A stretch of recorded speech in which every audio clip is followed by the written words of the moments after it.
My name is Cami with the Living Well program. You can find us here every Wednesday at 1 p.m. on KATB 89.3, as well as find us on Palmer. But you can also log in online and listen live online at katb.org. We're also doing this interview by way of video, so you can always look us up on our Facebook page at Living Well Radio to take part and just watch the video interview. There'll be some bonuses at the end, and you're going to get some behind the scenes access, right, Betty? Right. We hope. That's the plan anyway. That's the plan. But we're super excited to be talking with Jennifer Waller today. It's been quite a while, but we have had her in the studio before. She's got an amazing testimony. We would encourage you to go look up that interview. Maybe we'll repost that just to give you easy access to it. But she's joining us live from, where are you calling in from today, Jennifer? From Soldotna. We're just down south of you guys. Yes. So all the way from Soldotna, she's going to tell us about some new and exciting things that she's a part of and heading up down there. So thank you so much for taking time to join us here on Living Well. Absolutely. I'm excited to share what God has been doing down here. So go ahead and tell us just a little. Go ahead, Betty. Sorry. First, I want us to just think for a minute about how good God is and that we have this technology. None of us had to leave our homes. And, you know, we can still sit in our comfortable homes and look at each other and laugh and giggle and do the show. To me, that's incredible that we can do such a thing. So tell us a little bit about what you've got going on, Jennifer. We're so excited to hear about it. Yes, so I'm just going to, in a nutshell, just share a quick testimony of where God had brought me from to start the ministry here in Soldotna that He started through me. So after graduating high school, I had made some bad choices and really quickly got involved in drugs and alcohol and the wrong crowds, the wrong people, and my life took a turn from, you know, a 4.0 student, loving life, varsity cheerleader. I just loved life, to being completely addicted to drugs and alcohol within a year, dropping out of college, losing my jobs, overdosing, landing in the hospital. This addiction lasted for 10 years. And in that 10 years, I had 5 overdoses to the hospital. I'd been to 3 inpatient rehabs. I had tried everything the world had to offer to fill the void that was inside of me, and nothing filled it. No pill, no psychiatrist, no doctor. I was still empty every time I would seek help. And it wasn't until June 26, 2009, when I had taken a handful of pills, chased by Crown Royal whiskey because I didn't want to live anymore. I had decided this life was too hard. It was not for me, and wanted to take my own life. And my husband at the time dropped me off at a rehab that morning. He didn't know that I had consumed all of that, and dropped me off. And for 3 days, I was in a blackout. But God had a different plan for me, and He woke me up on June 28, 2009, in this worldly rehab. It's not a Christian rehab at all, but I'm so glad we serve a God that's not consumed by walls and churches, that He came to me in my darkest moment. And that morning at 6 o'clock in the morning, I got out of my rehab bed and rolled onto my knees and raised my arms and surrendered my life to Jesus Christ. And so that was over 8.5 years ago, where not a drop of alcohol or drugs or cigarettes has touched my lips or mouth in any way, because Jesus Christ set me free. So that's my backstory. So I instantly knew that we live in a dark world, that this community I grew up in, I graduated from, it's a small town, and all my friends were, you know, falling. And so I got involved in prison ministry pretty quickly, and rehab ministry and village ministry. I've traveled the state to a lot of our prisons and just to villages that are dark, that are off the road system, to share the gospel and to evangelize our state. God has placed us here. If you're living in Alaska, it is not by coincidence. God has placed you here in your community, in your neighborhood, for such a time as this. And I knew that in my heart, that the hopelessness that was surrounding me, that I had to get out there and share with the world the hope. So 7 years into prison ministry, I became the female chaplain down here at Kenai Wildwood Prison.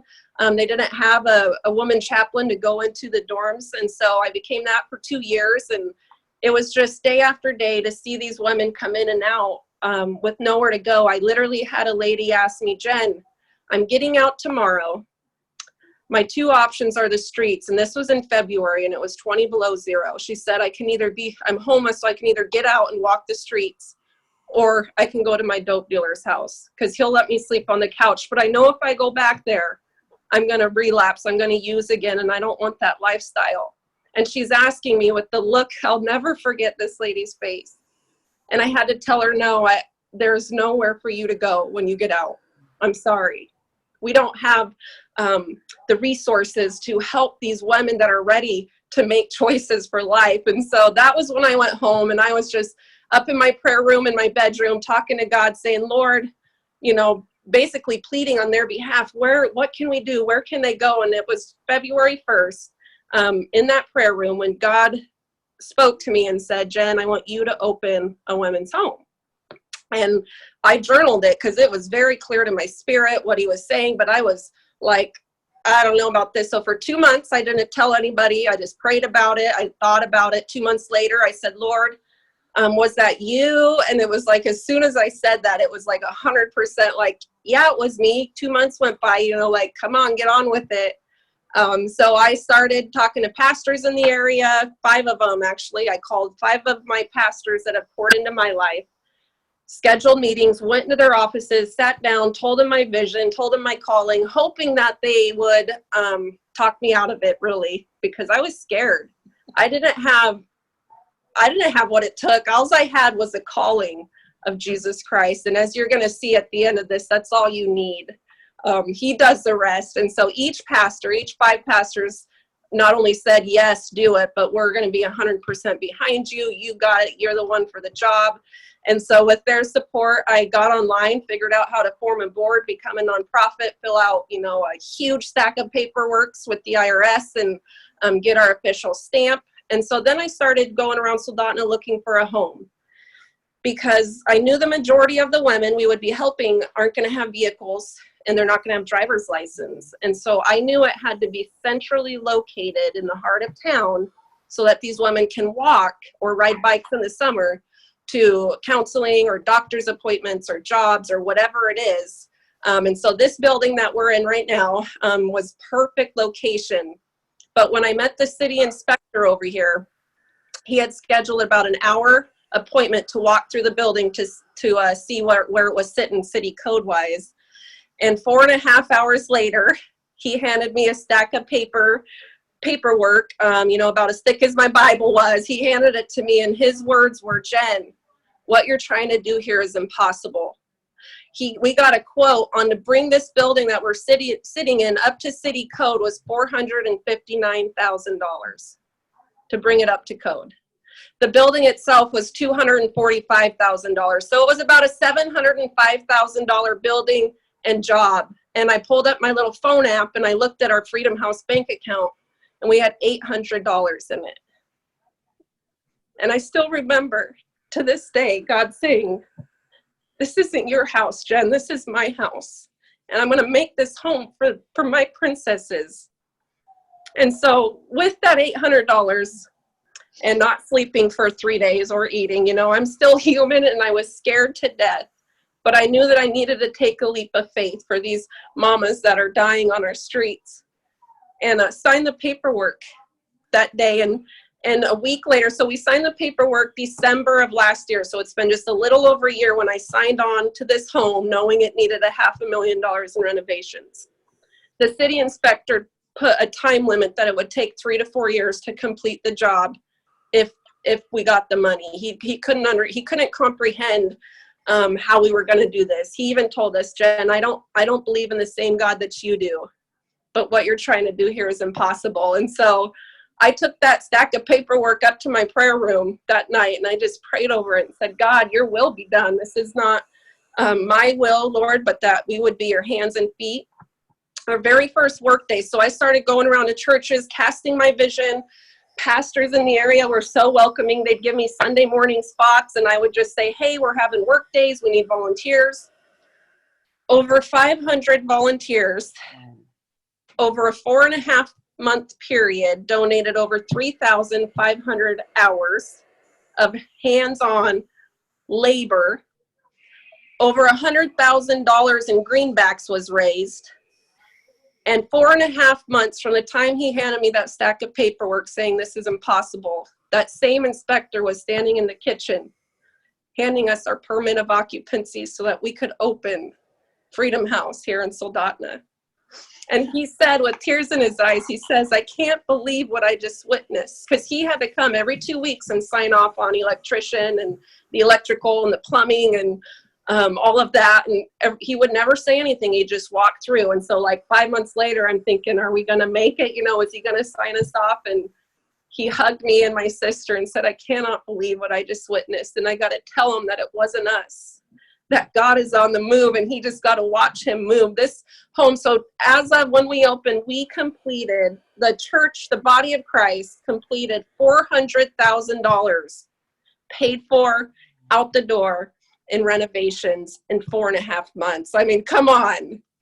That is nothing short of a miracle. Wow. Oh my goodness, I'm speechless. I just don't even know what to say to follow that up. That is incredible. So we opened May 1st of this last year. We've already been open 9 months. And like you were asking earlier this morning, you know, does it seem, do you seem overwhelmed by how quick? And it's almost like I wake up in the morning and have to pinch myself because it's a reality that we've been open 9 months. We've we've had 23 intakes so far in just 9 months. We have our first Freedom House baby. She was born 4 days ago, and mama and baby just came back home yesterday. And like the only way she was able to keep baby, this was in her court documents, is if she was living at Freedom House. Wow. We've had women court ordered here now by the state of Alaska. And I was getting a little bit of back there. I can still hear you, but it's good on my end. Okay, I'll just keep talking. So we have right now, we have 8 beds. We're full. We have a waiting list of 6 right now that we just, every week that we have our house meeting, the ladies living here and the staff, we just pray over those ladies that are trying to get into Freedom House, because we're a very strict program. I mean, this is not a flop house. We're not a rehab. We make that very clear. So they have to be clean and sober to move in. So the first thing I do is a drug and alcohol test. We do random testing. They have 30 days to get a job, you know, so we teach life skills. We help them build resumes. We sign them up. Each girl that moves in has what's called a Freedom Friend. And God had given me this idea because before I did this, I traveled the state. I went to Juneau, the Valley, and Anchorage, and I traveled to 5 different homes that were operating faith-based homes. And I took what was already working and just brought it down to Soldotna. You know, I wasn't trying to invent something new. I wanted to, we formed a few things, but this Freedom Friend thing is something new. None of the other homes have this, and I felt God gave it to me. And each girl that moves in is assigned a Freedom Friend, which is a spiritual mentor. She has been trained, oriented. She's got pastor background checks and reference checks. You know, I'm very careful about who we pair up one-on-one with our ladies because, you know, the majority of them come in just so broken and so lost. And so once a week, they're required to meet with their Freedom Friend. And so they'll meet here at the house and have coffee and just visit.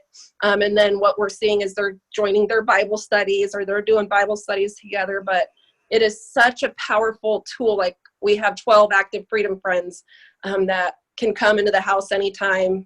They're pretty much staff level. And so they come and go and just have seen miracles, guys. If we had time, I could just tell you, I'll just tell you one miracle. In our 20, you know, we've got so many, but one of our mamas came to us. She was 5 months pregnant, addicted to meth. She came to us, we got her in, she was living in her van. And so we got her in and got her to the doctor, and she came home from her doctor's appointment crying, saying that the baby that the doctors found in the ultrasound, water pockets on the baby's brain. And that if it were to survive birth, the water pockets could burst and it could be severe trauma during birth if it survived birth. And she was just a mess. And so we just prayed and prayed. And every time I seen her, I'd grab her belly and pray over baby. And she had asked me a few times, like, why do you touch, why do you touch people when you pray? Because she just, was curious. And so I was just telling her that Romans 8:11 tells us the same power that rose Jesus from the dead lives in us, lives in me. It's not my hands that are anything, I said, but Jesus's power is in me. And so I just touched baby and pray over him. And we did this. And 1 week later, she had a follow-up appointment for more testing and ultrasounds. And when she came home from that appointment, she came in the front doors, and I could hear her screaming, and I'm thinking, oh no, it's bad. And I go out of my office in the living room, and she's crying and says, Jesus healed my baby. And the ultrasound showed no water pockets. The doctor couldn't understand how they just disappeared. And she gave birth in September to a healthy 8-pound baby boy that is totally thriving. Mama's back at home with baby in Kenai in her own apartment, doing well. She just got her 9-month sobriety coin or whatever. And so we get to it's not even been a year, and I got miracles of God moving and restoring not only families, but marriages. I've seen marriages be restored, that husbands come to our Tuesday night chapels that we do every Tuesday night here at Freedom House in that big room I showed you. We bring in a worship, so we have live worship every Tuesday night, and then I bring in a speaker, which is testimonies. I just want everyone to share where God found them. And so in that Tuesday night chapel, we had a husband joining the wife, because they're allowed to invite. That one's open to the public. And long story short, like 3 weeks of chapels, the husband raised his hand during a prayer request time, and through sobbing and tears flowing down his face, he said, I didn't realize that I was an alcoholic and that I need a savior, and gave his life to Christ in our chapel. And that husband and wife are now together seeking marriage counseling, and their marriage is thriving. And so it's just amazing to be the hands and feet of God here in my local community, where the enemy tried to steal, kill, and destroy. Man, we get to plant life and plant seeds and water them of faith and hope. Jennifer, this is an incredible story. I mean, yes. I am like Cammie. I'm just speechless. I have no words to add to anything to what you're saying. Without a doubt, you have to be overwhelmed at what God is doing.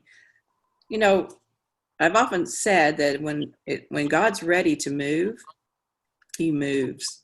That's right. And he makes everything perfect, just the way that he wants it. Yes. Jennifer, how long do the women typically stay in the Freedom House, or is there not a start and a completion? Yes, so we have a 9-month max. So when they come in, we do a ton of paperwork, but that's one of the things they sign, knowing that, because we are not a shelter or rehab, we are a transitional home. We want to be that bridge to bridge them out. The majority of our women are coming from rehabs, a few from jails, but so bridge them onto getting on their own feet. But what we're seeing, in the 9 months we've been open, the average stay is about 50 to 60 days is what the majority of the women are staying. We do have 2 women here right now that have been here over 5 months. And then we have 2 women that have been here under a month. So it just ranges, each lady's needs is completely different. We have what we call the mercy bedroom, whereas a girl that needs a bed, for example, a girl was getting out of prison. She had a ticket to Fairbanks for a rehab, but she had nowhere to go for 9 days. So she was already clean. She just needed a bed for 9 days. I seen her ticket. So we were able to facilitate, the 9 days of safety, and then transporting her to the airport, getting her on the plane to get to her rehab. And so if we have a bed open, we'll do shorter stays if they have a plan, in a short period of time. Mm-hmm. How are the women finding you? How do they get in touch with you? Mainly, word of mouth, but our website, we have applications online. Our website is freedomhouse907.com. I encourage you to check it out. Which is pretty amazing. God he pursues everywhere. We flew in a lady from Colorado that heard about us. Wow. just someone that had a family member here. So she was getting out of a rehab in Colorado, was going to be released to the streets, knew she would relapse. So she called me. She didn't have any money, no way to get here, but she said, I want to come to Freedom House. So I sent out an email to some of our volunteers and just said, hey, here's the deal. This mama of 3, she's been using heroin since she was 11 years old. She's 28. She wants help. Can anyone help out? And within an hour, we had her plane ticket bought, and she flew up, and she was here for over 3.5 months. She's still living here locally. She's transitioned into her own housing and has a full-time job and is doing amazing. She has all 3 of her kiddos back in her custody. Oh my I have goodness. seen you post many things on Facebook, and one of the things that I've really admired is how your community has just come out and supported this. Huge. The community. And the other cool thing that just melts my heart, I know God, just loves unity. And one of our work days, because I was speaking at churches, from Baptist to Assembly to the Catholic, I was at wherever they would let me in, I would go. And one of our work days, I was sitting in our break room. We had lunches every work day. And so I'm getting the lunch ready for the workers. And I look out into the living room, and hammers are going and dust is flying. And I see 7 different churches represented. We'd have to do name tags every workday because it was just random people would show up. But at that one point, God showed me that he is bringing the body of Christ together, that this, Freedom House we're not a denomination. We're not labeled. This is the body of Christ. This is God's house. And it took the body to come together in unity and make this become a reality. I wanted to ask you that, and you've probably already kind of expressed your heart in this regard, but Betty and I have been talking a lot about that word community. It's just kind of one of the buzzwords of really 2017 coming into 2018, and I can't think of a better example that we've heard of what community can mean. What does community mean to you, having gone through this process? Oh, number one, I live in the best community, and I'm sure everyone can say that about theirs, but community is just everyone putting aside, the strong theological beliefs, or, we had straight up unbelievers here. They don't have to say, I go to church. They would, borough workers, we had firefighters, we had police officers here working. They were just seeing a need in the community, saying, hey, this woman's got a vision, let's kind of jump on the crazy wagon. And look what happened, because the community put aside disagreements or what separated us and totally came together. And there was so much peace and unity in this building project. Not one injury, thank the Lord. And we were straight up knocking down walls and, doing some pretty hardcore stuff. And so God just united the community through this project. What an amazing example of the power in that. Yes. I think for our How is the home currently? Oh, sorry, go ahead, Betty. I was going to say, I think for our radio program, we're going to have to cut out, but we're not done yet. Right, Cammie? That's right. So I guess we will go ahead and end the audio portion of our interview with Jennifer Waller. We're talking with her about the Freedom House. But we do want to encourage you, those that are joining us just by way of radio, please do come to our Facebook page at Living Well Radio, and you can see the remainder of this interview. She's going to take us on a behind the scenes tour of the Freedom House. We got a little sneak peek, and I can tell you guys, you don't want to miss it. So come to our Facebook page and follow the tour. Thank you for joining us this Wednesday. Hey, Living Well followers, we want to thank you so much for joining us for this behind the scenes look that we're going to get. We've been talking with Jennifer Waller. She's down in Soldotna. She's been heading up an amazing project called the Freedom House. God has just moved in miraculous ways through her community in combination with this amazing vision. So we want to encourage you to catch that part of the interview. But right now what we're going to do is we're going to go on a tour of this Freedom House. So stay tuned while she takes us on a behind the scenes look of what the Freedom House is. Yes, so here we are in the intake office, and as you can see, we've got a nice security system, which was donated by a firefighter that not only donated the whole system, but he came and installed it, crawled on the roof, placed the cameras. So in this $500,000 renovation, not a single penny came in from the state, borough, government grant. This whole thing was done by community and churches.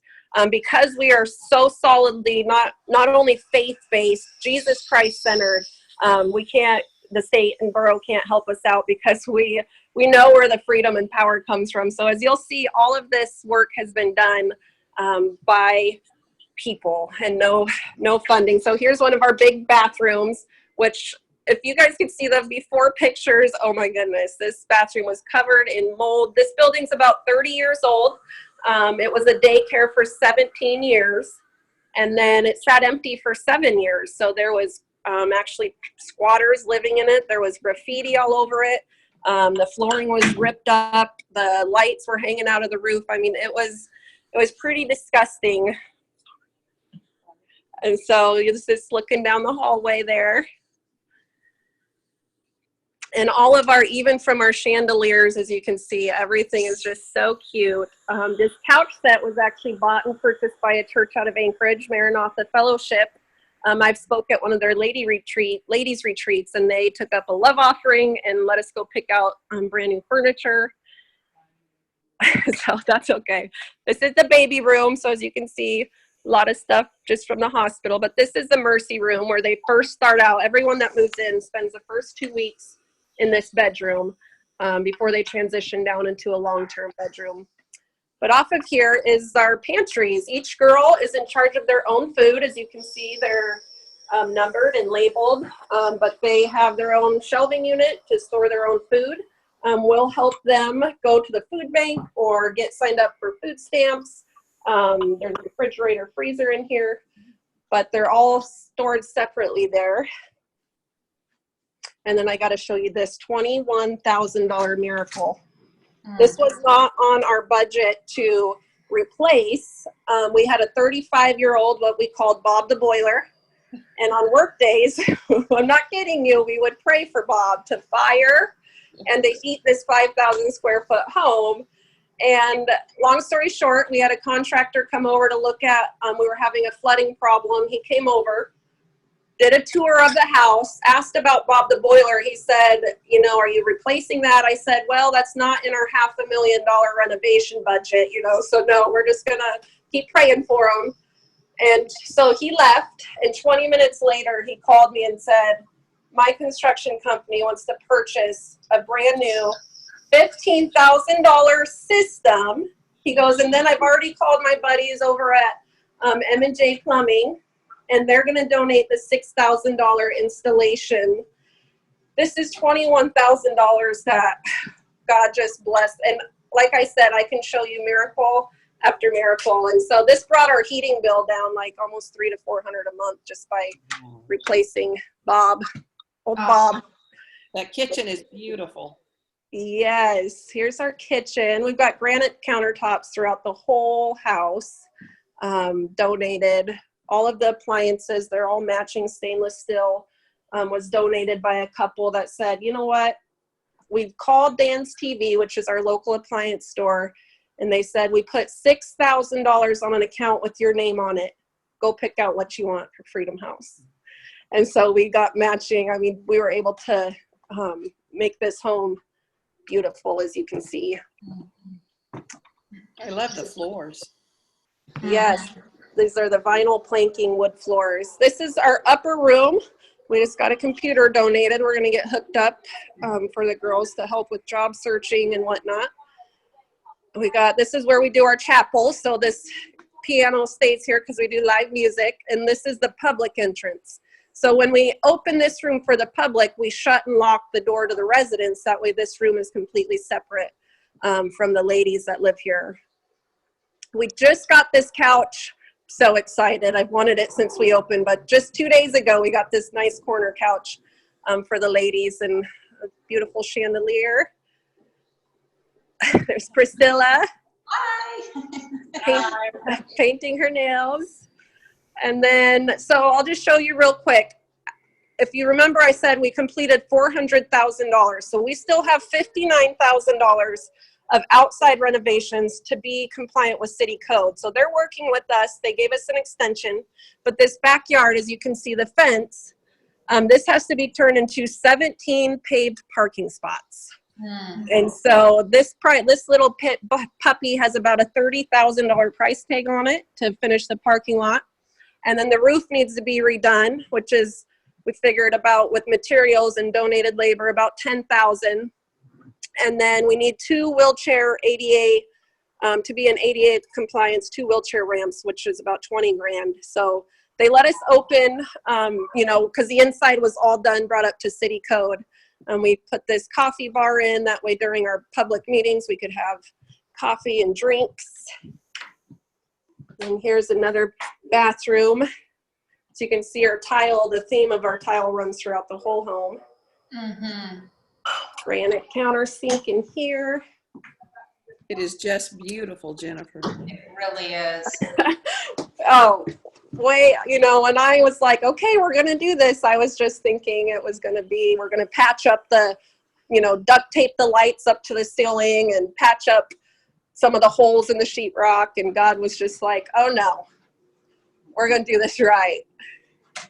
There's Emily doing some laundry. So this is a staircase we built in because the other one, the inspector said was so illegal that we couldn't even fix it. So we had to build a whole new staircase. But this is our war room. This is where, you can see our cute little chandelier too. Oh, it's beautiful. Prayer closet. But here's some prayer requests. And I put my staff, we all use this. We have a running list of addictions of our loved ones, of some of our girls' spouses are still on addictions. Just prayer for a bunch of kids. You know, at one point we had 3 ladies sitting around the dining room table having coffee. And God just revealed to me that with those 3 ladies, they represented 13 children that were out of their care. You know, the crossfire of addiction and what it does with families is pretty destructive, but our God is bigger, and he is reuniting the mommies with their babies. And so as you can see, these are some of the answered prayers: to become a better wife, to get a job. This girl was able to get a job. An airline ticket from Colorado, that was an answered prayer. Prayer for Emily coming to the house. We pray these girls in, and so when they get here, you know, that's an answered prayer. She made it. You know, she's off the streets, off the drugs, and here. So these are 3 of our long-term bedrooms. This one, Mandy has her, she gets her 7-month-old baby, Mason, her son here. So you can see she's got it all set up. She gets him 3 days a week. So he's here Friday through Monday. So we're kind of adapting into where it was just women when we first opened, but we're trying to form as the needs progress. So we have lots of babies and lots of mommies here. A nice storage room. And then this is one of my favorite bathrooms because of the tile work. We call this our gray bathroom, but beautiful decorations. Our cross shower. A pastor from Homer drove down and donated all this tile work down here. And I had asked them, I had to leave for the day and he was just starting. And I said, hey, can you tile in a cross somewhere? And in my mind, I'm thinking like a 1 foot, you know, little mini cross is what I was thinking. And when I came back at the end of the day to check on everything and walked in and seeing that, I was just so stopped in my tracks. It's so beautiful. Oh, wow. And one more bedroom. This is our staff bedroom. So we have 3 staff at Freedom House. One lives here full time, which is Christina. This is her bedroom. And then I'm the director, and then I have an assistant that works 20 hours a week, mainly with the residents, one-on-one with the residents, helping them get stuff scheduled and just figuring stuff out. So yes, they're cubbies. Everyone, we got these custom built cubbies. A company came in and built these for us. So that's Freedom House. So Jennifer, tell us just real quickly as we wrap up, how is the home currently funded with your ongoing expenses? Yes, so it takes, right now we're running at $7,400 for 1 month to run Freedom House. We are completely ran off of donations, and so fundraising by faith. There was 1 month just a couple months ago I couldn't write a check to pay the heating bill, and I was just praying, Lord, I know you didn't bring us this far to close us down because we have a mortgage payment, $1,500 a month, you know, with insurance and all of the bills that go with that. Running the home at $7,400, and so we just did a fundraiser 2 weeks ago, our big annual one, and in one night, the community, we had over 325 people pack out Skyview Middle School room, and they donated over $35,000 in one night. So God just continues to pour into Freedom House. We operate by faith. That, you know, with our $59,000 in renovations that needs to be done by this summer, and $7,400 a month, it's just literally by faith. We walk by faith and not by what my bank account says. So that's right. That's right. Are you writing any of this down? Like in a book? Oh, yes. So I wrote 2 books. My testimony is called Unchained. I wrote that about 5 years ago. And then about 3 years ago, I wrote a book called Saying Yes to God. So that's basically from the time I gave my life to Christ, for 5 years of ministry. And then this book that I just started is called Unstoppable, the house that God built. And so, yes, it's in the process of being written right now. Very good. Very good. I was just reading this morning, Jennifer, in Matthew 9:29, where Jesus says, "Let it be done according to your faith." And that really stirred in my heart to, you know, really be aware of how much faith do I really have. And I think you're just such an awesome example of things being done according to your faith, and just how you've leaned on God truly and still continue to do that. Yes. Yes. That's awesome. I just want to stand up and give God a huge applause right now. It's just Yes. such a story. Victory. Victory. Jesus. Absolutely. Yes. The beautiful house. Beautiful. And a story from right here in Alaska. You know, we read and we hear about these things once again, you know, all over the lower 48. And it's just so cool that we have this opportunity to bring light to how God is moving right here in our amazing state. Yes. And I remember one time on my knees when I was interceding for this, and God was telling me to do this, and I was crying saying, God, you know, you rescued me out of the darkness. And he was saying, but I need to send you back in to rescue those that are still lost. And if we can keep that in mind, anyone listening or watching that, whatever God has rescued you from and restored and redeemed in you, it's because there's a world that's hurting and lost that needs a hand up out of the pit. Out of the muck and the mire, huh? Yes. Yeah. Well, I know you've got to get going, Jennifer, so we want to let you go. Thank you so much for your time and for the behind the scenes look. I know we at Living Well, as well as our listeners, will be joining you guys in prayer and finding ways that we can partner and support. So thank you so much for all that you're doing. Absolutely. Thanks, it's good to see you again. Yes. You too, guys. We'll see you later. Bye-bye. Bye.